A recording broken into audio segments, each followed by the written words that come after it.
What is a life? What is a dream? What is a man? A miserable little pile of secrets! So says Dracula before his showdown with Richter Belmont in the intro of Castlevania's Symphony of the Night. The immortal, the supernatural, scorns the miserable little pile of secrets who, with his controller, figures he's got a good enough shot at vanquishing evil, and does, all before the player ever enters the protagonist proper, Alucard, who will face a much longer fight against the darkness because he is not a true hero yet, but is now part of this larger, evil-vanquishing lineage. This is what a lot of people expect from video games and what the market generally caters to. A hero strengthening themselves to save the world. Or like, hero enough, anyway. A frame of reference that's entirely rejected by Little Goody Two Shoes.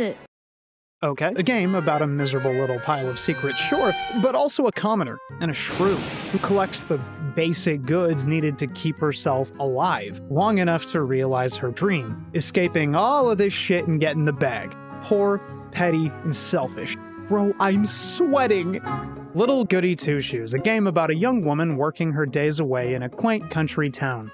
And also some other stuff happens. It's a title that's pulled heaps of praise for its visuals that make me believe in being alive, and an experience that sells its narrative through its mechanics in such a compelling way, it deserves special mention. So what do? Day to day, you meander through this rustic mountain community, completing chores for villagers to earn enough money to stay alive. You buy things from the store and pursue relationships with 3 other characters. It's a simple setup, the kind that lulls you into a false sense of security before shit gets decidedly unreal and you're made to trudge through the horrors. Otherwise, I'd say it's pretty relaxing, fairly cozy game, captures what it means to be alive. The thing's built on a solid foundation, but what really stands out are the aesthetics. You know, you look at a game like this thinking, how is this in my hands? How did this ever come out? And I'm glad the closet couldn't contain it. Little Goody Two Shoes isn't just beautiful, it's blindingly pretty, a genuine modern gem. And it's not just the meticulously detailed pixel art, it's everything. Lift up the floorboards and you're gazing at opulent, intricate menu assets that capture with an artist's brush the pastoral fantasy of the setting. The deep nostalgia for rurality, small dignities for threadbare lives whittled from nature's own gifts. But it goes further. From the small details to the actual musical numbers with mixed media presentation, this is a game that shouldn't exist. But it does. And it didn't come from nowhere. Let's jump back to 2016. There's the real horror story. Small-time indie dev studio Astral Shift releases RPG Maker horror title Pocket Mirror for free, their very first game. It captivated a small audience, and for pretty clear reasons. It's a fringe project for a fringe kind of player, delving into a grand manifestation of mental illness in pursuit of self-acceptance. It's cute, it's quirky, it's horrifying. Shut up, I'm wearing headphones! So regardless of game design good or bad, me gamer do big thing, it was serving people a mysterious online experience totally free of charge, and one with multiple endings. It's an onion meant to be peeled back over multiple playthroughs. Or you could just chop it all up and cry about it. This early RPG Maker game isn't nearly as draped and adorned as its eventual successor, but it's important to acknowledge the roots, because things don't just sprout from the ether. Pocket Mirror is something like a horror tour through Shitneyland, if you will, moving from room to uncover the next awful thing to feel bad about. A sentient painting woman whose eye you tear out to save yourself. A bunch of dolls just hanging around. A lot of fun stuff in general. Right. You die with shocking speed. It only takes a single tap whenever you're being attacked to hit the game over screen, but that's a feature, not a bug. The devs list a number of inspirations like Alice, Madness Returns, but more importantly, other RPG Maker horror titles like Eve and The Witch's House, a quiet kind of gaming lineage that few people ever interface with, at least compared to the broader gamerdom. And death, usually comically visceral and surprising death, is common in those kinds of titles. Not because it makes the experience better, not because it qualifies as good game design, but because it puts a wall in front of the player. The run ain't long, the stakes are life or death, and you aren't armed or trained enough to defend yourself, right? I don't think this character's packing heat, if we're being honest. So it's a reality of the fiction, as annoying and unsatisfying as it can be to push through. Sometimes victory is hard-won, and mechanically deserving of a fiddly input check. Oh, I get it. My success is a total long shot in this scenario. Yeah, Okay guys, I pay my own taxes and I can cook over 30 dinner recipes. What else you got? Of course, if you're one of those, but is it fun people, you'd much rather have a shotgun and turn the game off in 5 minutes like a bad Mario Flash parody. But that would ignore the art, the narrative, the idiosyncrasy, and that's partly what we're here to highlight. Or would you prefer every game were Mass Effect 3? Now, I love Mass Effect 3 to play, but sometimes we have to let a game play its music, even if that means it's right in your ear. It's worth mentioning that the game was remastered and relabeled as Pocket Mirror Golden Traum, or Golden Dream, hitting online retailers a number of months before Little Goody Two Shoes, which is an interesting choice. Pocket Mirror serves as an effective sequel to the events of Little Goody Two Shoes, but I won't be spoiling any specifics until later. You play as a nameless girl armed with only her pocket mirror, a lucky charm she was told would always protect her. In case you don't take the hint, you'll die within the first 10 minutes if you leave it behind, transitioning to another room. It's important to the girl, so you must always protect the mirror. I feel that. I never go anywhere without my phone. And leaving it somewhere? What if someone looks at my Notes app and sees all my Magic the Gathering deck lists? It's hard to run room-by-room commentary for this thing, so let's look at the aesthetics. Let's maybe not talk about the aesthetic. You're trapped in what appears to be an old mansion of some kind, but reality is constantly bending and breaking zone by zone. Talking pumpkins litter every area, dolls spring to life, paintings leak, sentient stuffed animals dance in a ballroom. The spots of color are exceedingly grandiose or feminine. Tea parties, hedge mazes riddled with roses, throne rooms, but these spaces are segmented with dark, dingy hallways, and the journey eventually gives way to perpetual gloom, darkness, and surreality. Oh, what? I don't know if I like this game, man. This game... Many areas are devoid of music, lending a genuine sense of loneliness and unease to the experience. Like they recommend on their itch page, play with headphones in the dark. But maybe you should avoid that because even when you have an in-game friend of some kind, they're always rushing off or trying to make you acquiesce to their demands. You're constantly talking to pumpkins who are whimsically caught up in their own world, people who talk right past you or think you're stupid. There is no room for this girl in this place. I feel that. No, I didn't catch the Knicks game. I stayed in my room all day, writing bullshit about video games. Above all else, Pocket Mirror is a mystery from its setting to its protagonist. You try asking who you are, how this or that person knows you, where you are specifically, and you're met with nothing but deflection and accusations, stilted dialogue. You are never able to freely and openly communicate with anybody, and that's what's so brutal about the experience. On top of putting the player through the occasional reset hell, you're also denied any kind of closure throughout the playthrough, and even at the end, unless you get one of the endings that lets more on about the game world. Then, if you really want answers, you're made to run the gauntlet again or look up everything online. It's a hard sell, quality payoffs or not. And it's specifically frustrating because looking back at my initial dissatisfaction with the writing, there wasn't much wiggle room to actually present it otherwise. If anyone at any point explicitly stated who they were, who you were, what was happening, the mystery would unthread instantaneously. Pocket Mirror relies on symbolism to imply its meaning in the spaces you traverse, and those symbols become much more clear on a second pass. For example, this big cheesecake means someone is very hungry. Really very hungry indeed. It's not an entirely straight shot from start to finish. You can walk into bad endings by making certain choices. You can put more or less energy into your run, dig around less, care less, and get an ending that suits your actions. The big one is collecting regalia, these golden treasures that have a direct impact on the ending. You can also scrounge for a few phonographs that give out slightly more detail about the protagonist and various clues about her backstory. That is, if you're willing to root around in what I imagine Jordan Peterson's house looks like. Golden Traum got a pretty heavy facelift in time for Little Goody Two Shoes, and that's important. Astral Shift wants to craft visually opulent games. It wants to offer something players can devour, not simply consume. Like a big fat animal. No, little German boy, don't go in that YouTube video, no! Oh my god! This YouTube video is full of content, 7! For sake. It's important to yap on the aesthetics because everything about the game is intentional. Astral Shift is very clearly tapping into classic shoujo manga and anime aesthetics with the distorted facial features, the sharp chins, the eyes, and the sheer decadence of the clothing. It's enough to strain believability. Elise is meant to be poor, but since all the leading women dress with frills and bows and things, it's hard to get all gamer like, this is so unrealistic.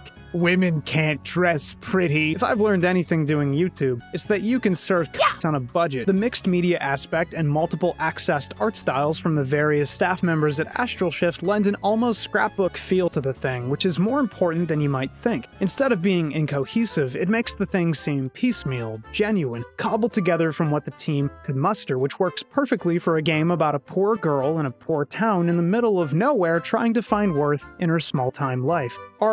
Artistic decisions, I guess, are really easy to overlook because if they scan well, if they make sense, you have no reason to think about them. But so much in this game is well considered. The disparate pieces exist in harmony, the nostalgic classic anime segments, the noise filter, which YouTube's auto denoise filter has undoubtedly reduced to mud. How's that for preservation of artistic vision? They present some scenes in 4:3 aspect ratio. These people are more committed to their aesthetic than you'll ever be to anything in your entire life. A few pieces look like they're made of paper and crayon. The sprite work bespeaks an earlier time, at least to people around my age. While the visual language of old anime and video games was at one point very modern, they now convey nostalgic, historic, dated instead, which is exactly what the setting wants. Leaves, trees, and buildings are occasionally superimposed on the screen, lending depth to a world that looks like a painting. It's one of those effects that's easy to take for granted, but bestows a degree of immersion to exploration and a more defined character to the world. It's hard to harp on about the incredible lighting, the rays, the vistas that cast the surrounding landscape as utterly picturesque, but I do it because I believe in your capacity to understand the grandeur of the world and the game's inclination to show Elise how small and poor she is constantly. This level of visual consideration extends to every area of the game, including the chores or minigames, which showcase Elise's work abstracted for the video game medium, cast in these incredible wooden arcade frames, and again, presented with intricate pixel art and scan lines to boot. The visual language of classic gaming set alongside simplistic controls to simulate boring small-town chores. I could cry. Aside from all of that, I think the game's good too. One of the problems with mysteries, especially weird, abstract mysteries, is trying to ensure the payoff is felt. You can be an Umineko and captivate all kinds of people, but juggling with the abstract, imaginary balls, is harder than people give it credit for. And LGTS does have a mystery, just like its forebear. Two even, but critically keeps one optional. Sure, the main plot is there, tempting you into the woods and off the beaten path, but even then, you're still in control of your destiny to some degree. Everything you do is consensual. You embody this character in more ways than one.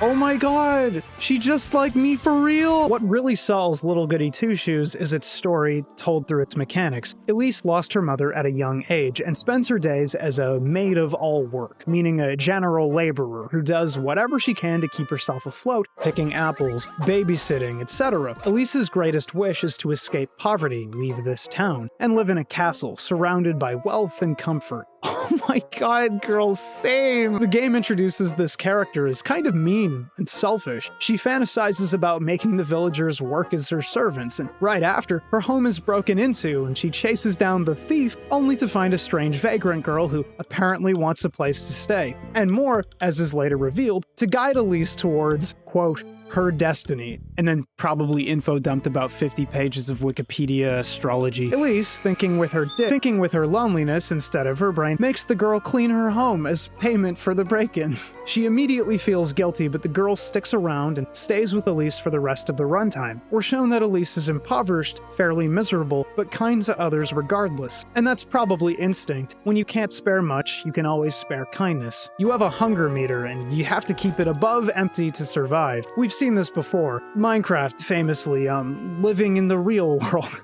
other such places, so you head to work in the few available times you can actually work and get handed pennies, just enough to keep yourself going. You're actually paid per your performance, which is important. From a design perspective, you should reward players for putting in the effort. With that effort, it's possible to earn enough through hard-ass work to stay a little more ahead than usual. Is that resonating for anybody else, or is that just me? I think the sea people heard that.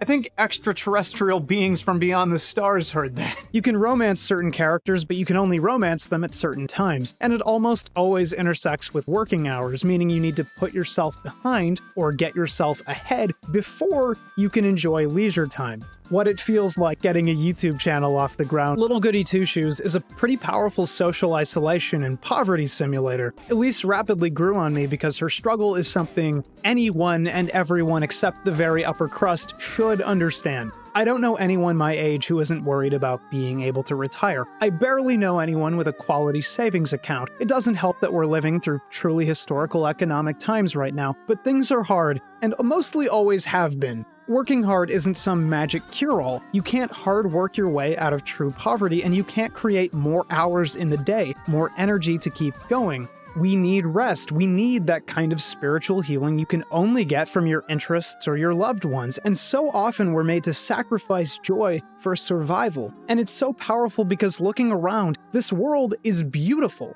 This world is so unbelievably beautiful. But when you're exhausted, it's so easy to go colorblind, so easy to tunnel your vision and yearn.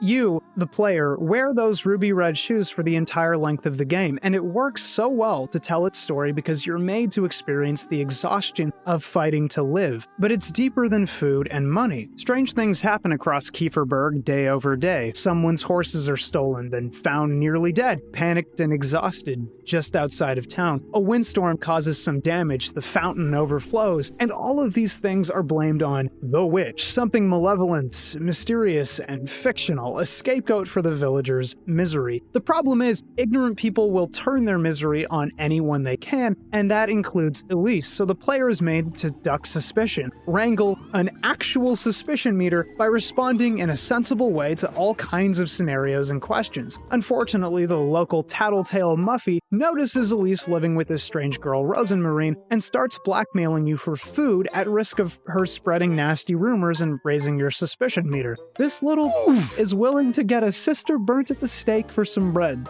We respect the grind, fair enough. If you fail to keep the bar under control, you'll be tied up in the woods and left to die. Bro, give me a break. You're gonna listen to Muffy? Her mouth looks like a f***ing goop. The townsfolk are mostly fine, just small-minded and traditional. Elise doesn't fit in with them, and again, that narrative reality is directly stated, but also expressed through many other avenues. The suspicion meter and occasionally antagonistic villagers are part of it, but consider that Elise's house is on the outskirts of town, and that she's made to trudge through the woods to reach it, that she's visually distinct from everybody except the other romanceable women. I love this type of visual conveyance because not only does it set the other villagers up as mostly unimportant, generally not deserving of full portraits or even bothering to talk to them, and when they do get them, they usually look odd. It draws a line between the young women and everyone else. Elise, Freya, Rosenmarine, Leb, all suspected at one point of witchcraft, all bright, full of promise, not fully settled in life, and all possible romance options. They're unique. They mostly don't fit in. Little Goody Two Shoes is an openly queer game, though it doesn't make a big fuss about it, just treats it as a functional reality of the setting, gives characters believable and genuine romance, and that queerness underpins the main narrative thread, wanting to escape an oppressive reality, with a compelling meta-narrative, the struggle to exist authentically in a world that not only suspects you of being evil simply for being alive, but also actively distrusts and makes pariahs of those not explicitly in lockstep with tradition. It's also not addressed by the NPCs, but they would if the characters were open. Just a little feeling. Being gay is a sin. Okay, the only sin here is that haircut, bro. Yikes. It feels so weird to call Little Goody Two Shoes a survival game or strategic, but I guess it is. Serving this much isn't just natural, sweetie. It's mathematics. You make a lot of small decisions throughout the day before delving into the nighttime segments, which are much more action-oriented. Okay, timestamp this for posterity. This is really scary. What the fuck? Or as close as this kind of framework allows for. Most of your money goes to bread and, depending on your goals, insanity-reducing items like grape juice. Now let me explain that. You need bread to survive. We've been over that much, but you can find a lot of free food at different points in the game. On the rare occasion, a villager might give you some, and Lebkuchen, your oldest friend in the village and daughter of the baker, will hand you food for free every night. Nice touch. Cement that relationship mechanically. We appreciate that. Hey Lebkuchen, let's get this bread, am I right? You might think you need to play along with Muffy's blackmail shtick, but this is the K-Bash show, and we do not negotiate with terrorists. If you're feeling a little spicy, you can tell Muffy to eat shit and never hand her a crumb. This'll raise your suspicion meter, but as long as you're answering villager questions in a mostly competent way, without looking like a maniac or an asshole, you can keep all the cookies to yourself while Muffy cries like a miserable little ragamuffin. With the terrorist threat neutralized, the last real issue you'll have throughout your workdays is Rosenmarine. She offers to help you with chores every single day, and what does she do? After today's seminar on astrology, we will make herbal teas and learn how to do tarot card This is it. readings. I'm gonna die here in this village because of this purple-haired bitch. Yeah, she goes around telling the villagers about astrology and witches and other pagan shit while wearing the hat, so everyone starts asking if she's the witch. She's most of the reason anyone suspects you at all. You shouldn't strike the neurodivergent, but Rosenmarine, I am gonna find the nearest mud puddle and ruin your hat. Even worse, she offers to assist you during minigames, which cool,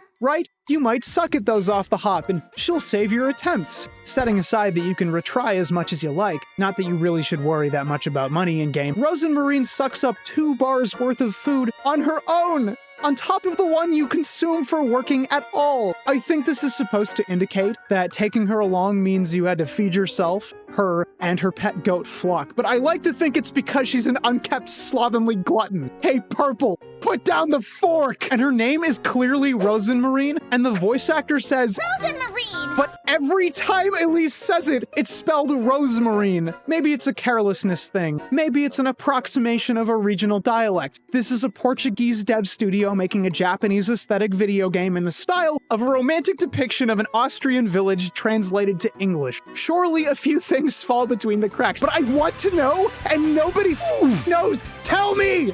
Tell me! Oh, it was like a gag.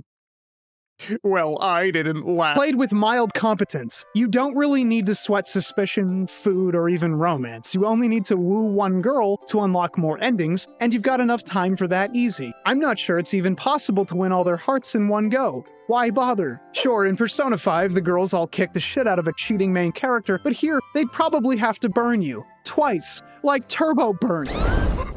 I've gone so long without actually opening up about the darker side of the game, so mounting spoiler warning. First, we're going to talk about the Witching Hour, then about the story and its endings, and Pocket Mirror's endings as well. Consider this your escape hatch if your interest is piqued. Every night after the first day, Elise is whisked away to a dream world of some kind, or stumbles into the woods and has a really bad trip. The Witching Hour is the second half of the game, a series of challenges that change with each specific zone. You're first made to find a handful of keys to escape a spooky palace while dodging floating candles that can physically harm Elise. Take too much damage and... Jesus Christ. Nothing in the game harms Elise except for the supernatural, which should be a pretty obvious mechanical clue that you shouldn't trust anything magical. Rosenmarine makes a series of comments about the nature of your destiny, that she was effectively groomed to guide you towards your destiny, and explains that some guy, simply referred to as he, is trying to make contact with Elise. And throughout your Witching Hour excursions, you'll learn that this he wants to see Elise and needs her to bring tribute to actually greenlight the meeting. 3 offerings to be specific. The tender flesh, the sweetest nectar, you mean my... Yes, it's exactly what you think it is. And the good company. These are fairly cryptic names, but you'll find out you just need some of your mortal being, so your blood mixed into wine, your hair baked into bread, and... Well, anyway, these gifts need to be brought in a basket. Yo, bro, what the fuck? And crafting the offerings puts the player into a... Shadow game! Evil and twisted arcade cabinet games. What if Sonic was evil? What if Squidward was evil? These are great. The familiar, made slightly more challenging and just slightly different so it's possible to screw up, feels high pressure, but you're mostly equipped to handle it. Choice developer efficiency. And there we go. The tender flesh and the sweetest nectar. Now I've just got to romance one of these people. It's hard to meaningfully commentate the romance options. While there's no canon pairing here, Rose and Marine is treated as a separate entity in a sense, where Lebkuchen and Freya are frequently seen or hallucinated together, presumably because they're from the village, and the game hands you Rose and Marine and pairs you up with her throughout. She's definitely more advocated for by the game itself. I think she's a bit of a nuisance, so I went for Leb, whose name translates to cookies in English. Having seen all the romances over multiple playthroughs, I can say that they're cute, mostly playful, silly, heartfelt, etc. Elise is a bit of a loser, a girl failure if you will, and her overtuned, overcompensatory nature is welcome because the other girls are either moon-eyed, saccharine, or composed. However, since he asked for the good company, I guess we'll be taking Leb,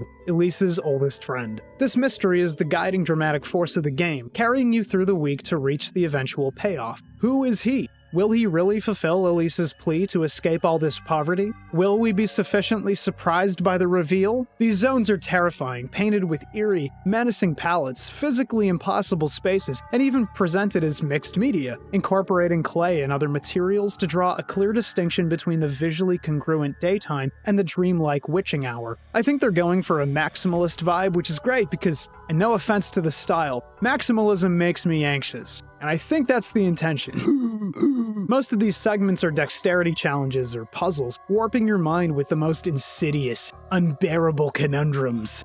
Only the devil would have a heart so black. The kinetic vibe of the various zones, ducking floating candles, evading giant enemies, weaving between threats, and pathing through danger, all make the witching hour more exciting to physically experience and lend a sense of urgency and stakes to the play that isn't conveyed during the day. Work is tough and minigames can be annoying, but you can try again. You can get better with practice, and eventually you learn to spin those plates. They're just not terribly fun to spin for very long, and that's the point. You might think a young woman would make traversing dangerous, mind-assailing dreamscapes the last thing on her to-do list, but if even a single chance at a life beyond the smallness, the soft bigotry of the town exists at all, if there's even one way to avoid her ever having to cut wood again, I can understand her taking it. After all, the Elise we meet at the start of the game is vain, petty, and desperate. She's sick to death of this life, and it's not hard to see why when you're made to live it too.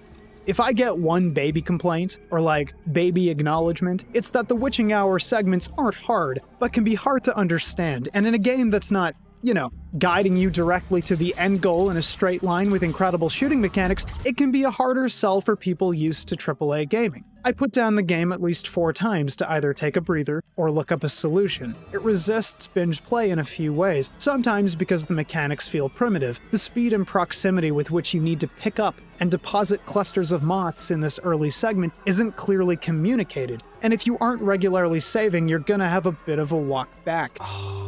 When did I save last? There's these birds which slam down out of the trees if you don't realize you're supposed to wait, observe which trees aren't shaking, and carefully walk through the danger. Those experiences add up. Small complaints about the game litter the internet, and it's not that LGTS is bad, but that it's mechanically invested in both its roots, the RPG Maker horror game, where this is fairly common, and narratively implying that trying to change your fate is a bit of a task. Kratos may be able to mash square, square, triangle to victory on normal mode and kill actual gods, but that's the purview of the AAA title, not the artisanal experience. For all its mild annoyances, the witching hour is equally as captivating as the daytime. Fields of green and sun-dappled trees invite rest and reflection, but there just isn't time. In the game's more dreamlike sequences, there's a genuine allure to the horror, beckoning the player forward. One more challenge, one more clue, more incredible, mind-warping sights beyond anything you'd ever see in the real world. The woods through which you make the same trek to and from town every single day. There's a certain strain of feedback this game receives, like, if I were Elise, I would simply not engage with the supernatural and enjoy my life. But those commenters are either unempathetic or not paying attention. Being stuck, stagnating, is anathema to most people. And even if you've got a home,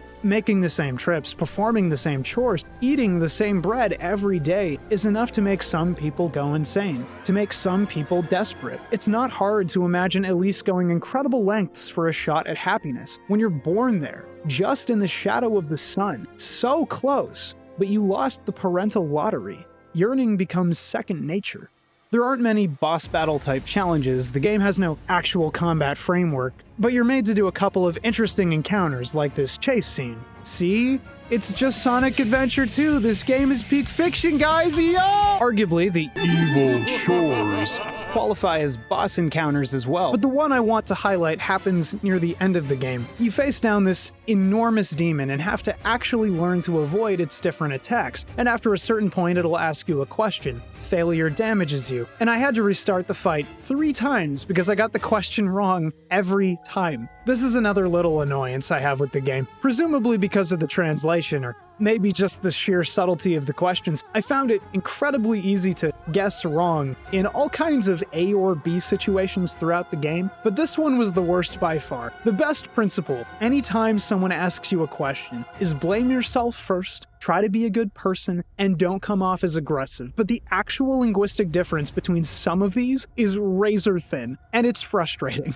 In some cases, the questions don't even matter, but they all appear to, and the game teaches you that they do, so it's easy to agonize over a few of these as well. As always, save often. Speaking of, before we get to the endings proper, there is one major side quest you can finish over the course of the game. So, the mysterious notes and the truth behind St. Walpurga. Kieferberg is a rural community with a big, prominent cathedral and what looks like the figure of St. Mary adorning its outer wall. You can tell everything you need to know about this mountain backwater from these visual cues alone. Religion is important, maybe the only thing actually holding this community together, but inspecting the cathedral's statue reveals that it's actually dedicated to a St. Walpurga. So St. Walpurga is a real canonized saint, known for fending off pests and witches, and while the game's kind of a syncretic tapestry of multiple kinds of European influences, historical, artistic, etc., I don't know if I need to sit here and litigate the semiotics of everything. You know, we've got Miss Muffet, who sat on her tuffet, eating her curds and whey. On the first day after Mass, you find a note scrawled with the symbol of the maypole, and try to hunt down clues going forward about the strange incidents that afflict Kieferberg in the coming days. From the very first day, you can enter a cave at the crossroads outside of town, find priestly garments, and even more strange notes implicating your deceased adoptive grandmother, and even you as subjects of suspicion. What any of this means is entirely impossible to know until very late in the game. Afterwards, you're gated from digging into the mystery until more time has passed. You'll be directed to an abandoned structure blockaded by a wheel that eventually is pushed away, by no one in particular. You find a fish key that accesses the fountain, but only once it runs dry partway through the week. You can't actually complete the side quest proper until the very end of the game, when you make your final move for an ending. All of these hidden spaces drain your sanity, a bar that you usually don't have to worry about, even during the witching hour, which I imagine was part of the original version, given the nature of the witching hour, but likely got scrapped from the sheer time you spend in those spaces and the already strapped economy. No sanity results in a game over. Turns out Elise's smoke was not, in fact, too tough. You might be wondering, yeah, but why does she lose sanity here? It's just dark caves. Well, it's probably the— Ew! Get it away from me! They're not super terrifying, but you know, between the grabby hands and the womb puzzles, I think I get the picture. You have to pay or pick up items elsewhere to restore sanity as well, so pursuing this side quest demands a little more from the player than a standard run. Little Goody Two Shoes has 10 endings, but don't be alarmed. Most of these are variations related to who you romance and what you decide to do in the end. So, the culmination of the quest for escape. Most players will probably romance one girl, successfully collect all of the offerings, and fail to be tied up in the woods. If they offer everything as directed, they'll meet him, Ozzy. That is a Tumblr Onceler Sona. Holy fucking shit! Yes, the kid you meet throughout Pocket Mirror's runtime is him, the otherworldly demon who feeds on misery and collects the souls of young dreamers. He's called to you throughout the game, offering you a taste of wealth with the ruby slippers, beckoning in your dreams. As a demon, he has some principles. Bargains are kinda their thing. So he'll grant Elise riches beyond compare, the castle of her dreams, if she's willing to offer the gifts, including her own beloved and her firstborn child. It's a painful bargain coming this far, only to lose the chance at true love for something as vapid and fleeting as gold. Doesn't feel great, but the alternative is being destroyed, transformed into a golden girl in Ozzy's collection of servants for going back on the deal and losing everything. A bad end, but also an act of selflessness, realizing she's gone too far, too late. Sacrificing your love to Ozzy turns up some interesting endings, after the trauma, of course. Rose and Marine, Freya, their endings are darker, more about Elise realizing the weight of her mistakes, that she utterly obliterated other human lives, no less deserving of happiness than herself, to accomplish her selfish goals, no matter how justified she felt. But Leb's is worth highlighting. After experiencing absolute loss, Elise cloisters herself away and lives a life of prayer. And before being cast into hell for her crimes, is saved by the now forgiving ghost of Leb Kuhan, who ferries her to heaven. It's kind of an insane ending, but who cares? True love is shown to have transcendental properties, and Leb didn't ultimately lose her soul. It's not the canon ending, but it's my canon ending. I want Elise to win so bad because the struggle is felt. There's a trio of endings for failing to offer the correct items to Ozzy or failing to actually acquire the good company. Freya and Leb end up snapping out of the illusion necessary to lull them into Ozzy's grove, and she gets burnt at the stake.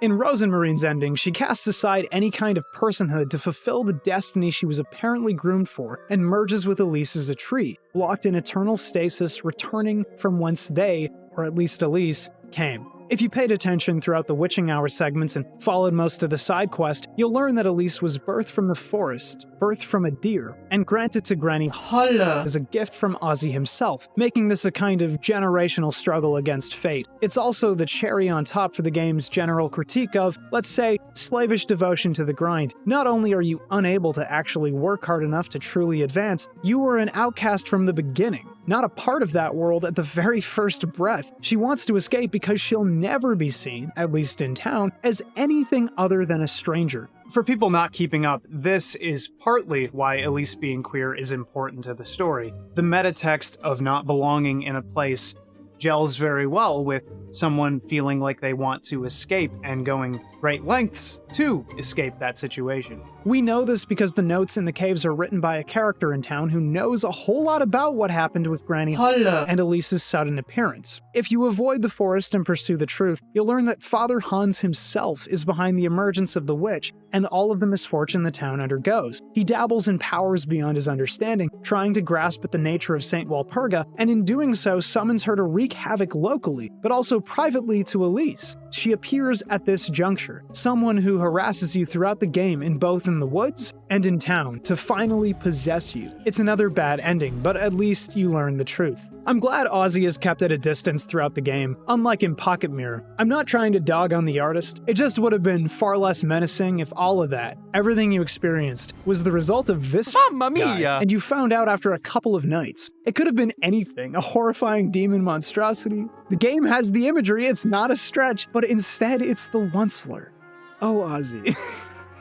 At first, I wrestled with the endings. What is this trying to say? Never try to achieve anything ever? But the truth lies in the good endings if we're trying to make meaning out of the fear and cruelty of the experience. If Elise refuses to enter the forest and simply hangs out with her love interest, the game ends with our protagonist abandoning her lust for material gain, snapping out of her daze, and acknowledging the beauty of the things around her. The world was always beautiful. She has a home and a future. She has the ability to strive to succeed and work towards something with someone else. It only takes another lens, in this case a loved one, to understand the worth and value of all things around her. And the pair scratches out a life together in the hills and fields of the wider world. It acknowledges that happiness might not be an option in this town, but together the pair stands a chance elsewhere, away from the delusions of grandeur. It rejects the illusions, the madness of the witching hour, and accepts the world for what it is. It's not that the menus and the details are as beautiful as they are to remind players of what being wealthy is like, what a vain girl would like, but rather that beauty is found, made,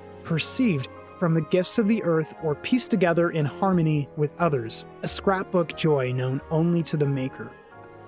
I appreciate how the game plays with the supernatural. It's obviously real in-universe and the common townsfolk believe in all of it really, gods, demons, witches, and yet it's completely fictitious, without invitation. It exists within the world, but only through some kind of connective tissue. The witch the townsfolk are so afraid of is very real, but doesn't exist on her own in a cottage somewhere. She was effectively summoned into the town. The mysterious he is trying to meet you but needs a series of offerings to make it happen, maybe to tangibly link the terrestrial and the supernatural. You even need to be invited via curse from two of his minions to access their lesser realms. Most of these involve entering the woods. The woods are the untamed wilderness, everything outside the town. They represent uncertainty and chaos, the opposite of surety and order, fear, evil. This isn't an inaccurate take. People have invented monsters from mere uncertainty, from not knowing, since people. The game accurately depicts paganism as nature-focused, and therefore aligns paganism with fear, associates witchery exclusively with women,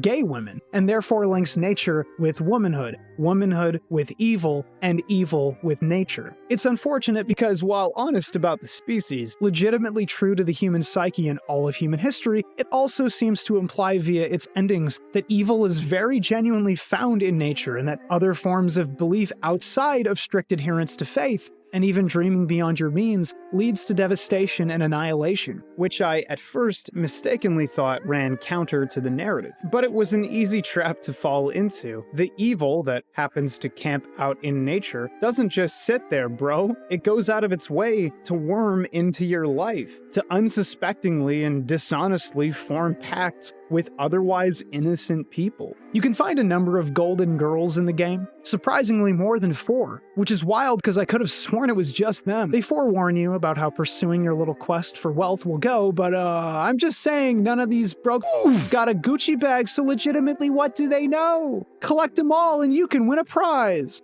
There's a scene about halfway through the game where, with shocking nonchalance, you find the golden maiden version of your granny in a copy of your own home. The game obfuscates a lot of its info, so it's possible you think at this point that your granny is the witch. After all, the witch calls you her daughter throughout the game. But the truth is, your granny made a deal with Ozzy for you, and a small piece of Saint Walpurga, the pernicious nature spirit, was used in your creation. This is the connective tissue that ties Elise to the wood, to the occult. Like I said, the real message of Little Goody Two Shoes is contained in the good endings. It isn't simply critiquing Elise for being poor and wanting an escape, but instead for turning a blind eye to the riches all around her, the love she does have access to. It's why her escape from Kieferberg, having fulfilled Ozzy's contract, is so bitter. She has to marry a man she has no love for, who she has no attraction to. She has to kill her genuine self, and that rejection of her true identity is what creates Pocket Mirror.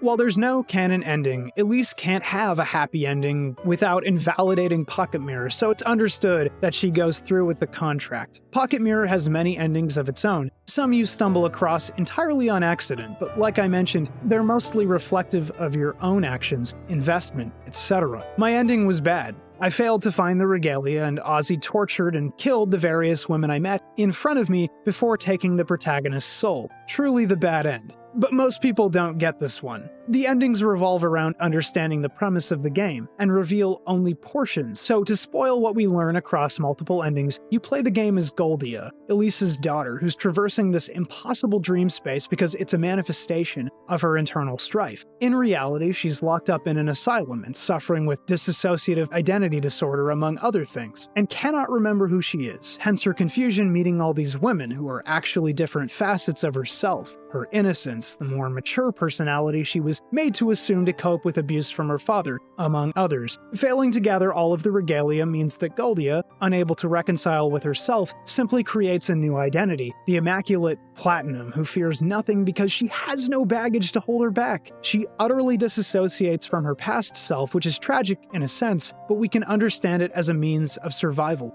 There are other endings as well, but all of these, Little Goody Two Shoes, Pocket Mirror's endings, tell a pretty simple story. Everybody is at least somewhat doomed by the narrative. How we choose to cope with that is what defines us as people.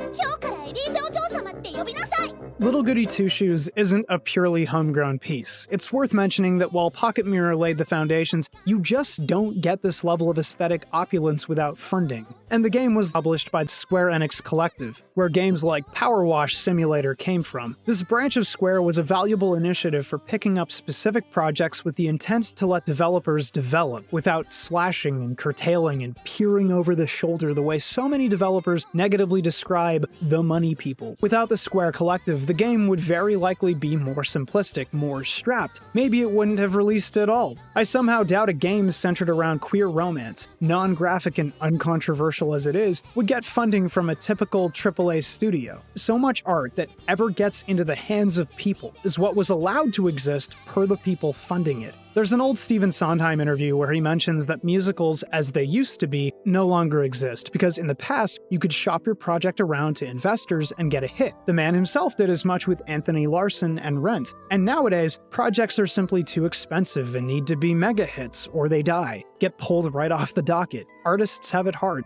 and it's always getting harder. Art's one of the few kinds of sustenance that has to justify its existence, and doubly so if it's not going to put money in some punchy pocket. Little Goody Two Shoes didn't come from nowhere. It came from publisher assistance, but more importantly, it came from years of development honing and considering where to take a vision from its initial imitative inception. Little Goody Two Shoes is what happens when you let artists create something wholly original. It's not a big thing, nowhere approaching mainstream, but I want to highlight what this game means. People are creating fan content for this microcosm of a developer vision. The company itself produced, in conjunction with members of its own staff and community, a full song for Freya, which is just fantastic on its own, regardless of context, and supplemental material for Pocket Mirror. Yeah, that game from 2016, all to help contextualize a character you meet basically only in words until an extra esoteric ending to Pocket Mirror Golden Earth Realm. Pure love. A small, passionate community that the devs managed to connect with, genuinely connect with their hard-made art.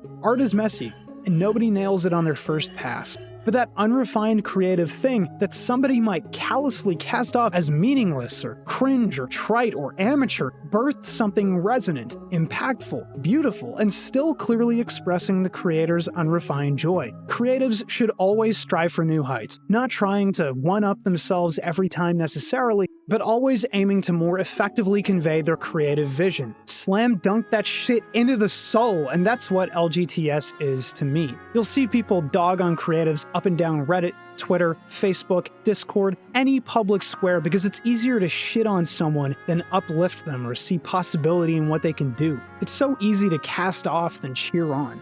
Creatives have it rough. When you're small, it's thankless work, and even when it's free. And everyone wants to dissect and point out and criticize and categorize, and without regard to whether creation can even keep happening in those conditions. It's the same principle as kindness. It's free. Encouragement is free. We can make a better world, but we have to recognize what we have, what we're working with, to make that future a possibility.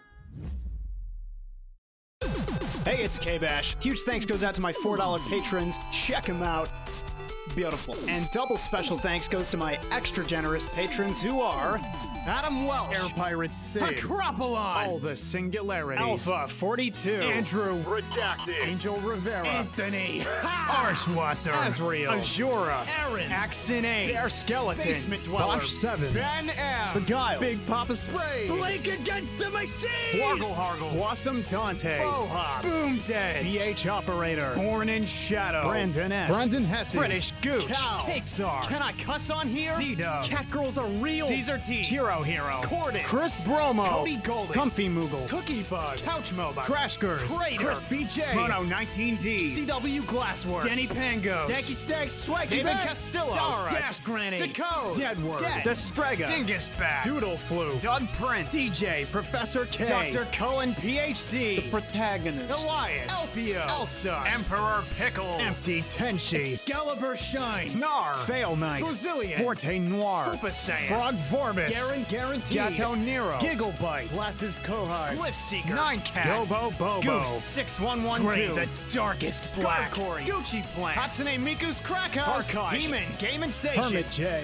Pixie! Honey Mutt. Horn Tiger. How do you know? Huey. I just took 7 grams of magic mushrooms and now I'm lost in the woods! I'm supporting K-Bash just because I wanted to make this part of the video longer. Inferno Galore. Ingenious Cloud. IOBG. I punched a sandwich. It's not bad. It's time to sue. It's not good. Ivy Ruth Langley. Jack Hydrick. Jacob. James. Jank Dankins. Jason Lasky. Jaden. James Vaughn. Jay Drito. JL Savarus. Jay Deus. JK Hedgehog. John Bo the Joker. Jordan Joyner. Jorzy Burden. Juicy Frost. Julian My Julian. June. Kaizetta Slow. K-Bash's best K. Keegan Too Cool. Keith the Thief. Kata Snap. King Kuma. Keej. Knight Pike. Clock. K-Noe. Cone 2020. Kraden. Crazy Dark Chocolate. Ice. Kyle. Kyle. Not that Kyle. KZ Excellent. Lady Weeb. Laundry Mom. Lego Sid. Lethal Nibbles. Linkle. Little Big Trouble. Loathsome Dung Eater. Low Fat Moger. Lucas Boyd. Blood Mac James. Lunati. Magic Meows. Mama Rollins. Manapool. Manic Pixie Space Pirate. Mara Ganger. Hercules. Marcus Rambles. Maximum Dong. Meaty Smash. Maple Puppet. Mega Boy E Nasty. Metal Gear Gaseous. Michelle Citrano. Mike DeVere. Mikusagi. Moa. Bobby Dobby, Big Titty Gop, GF Cooley. Monochrome Only. Monochrome Rainbow. Morgana Black. Modi. Mr. Yeety Dabface McYoink Bomb. Nyrenew. Nito Torpedo. Neon Dwarf. Nifty Rex. Not Nobel. Nuggy. Old Burgle. Old Man Cranberry. Omni Nerd Zero. Only LK. Plant. Paperlandy. PBK. Pandemic Cowboy. Pelagic Undulation. PK Gaming. E-Mike. Popular Hitman. Prismatic Dan. Pringle Prongle. Pringle Prongle. Probably not Grady. Project Darklight. Punch Fighter Champion. Ponosaurus Rex. Quasar McDougal. Quillworth. Raging Ataraxia. Real Beans. Reggie Rodriguez. Renteca Bond. Ringed Relay. Roy Londo. RP Gamer. Ryan Michel. Ryan Maury Brooks. Saigon Man. Salsa. Salty Smasher. Scribe Slendy. Sagai no Award. Sensual Coder. Saphirium. Sexy Bionicle GF. Josh. Nintendo. Shut up, Wesley. Silver Bear 909. Sin. Sim.